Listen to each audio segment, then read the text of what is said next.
குழந்தை போல நடப்பதென்ன சுவாமி மலையிலே, தீ கொழுந்து போல சிவப்பதென்ன திருச்செந்தூரிலே.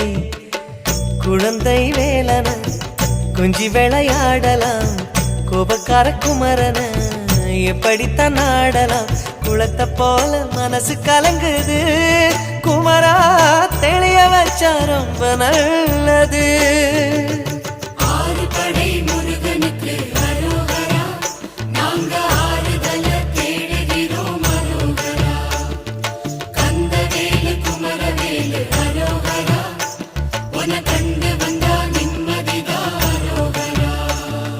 பழனியிலே சந்நியாசி, தணிகையிலே சம்சாரி, ஓம் கணக்கு புரியலையே முருகா, ஓம் கணக்கு புரியலையே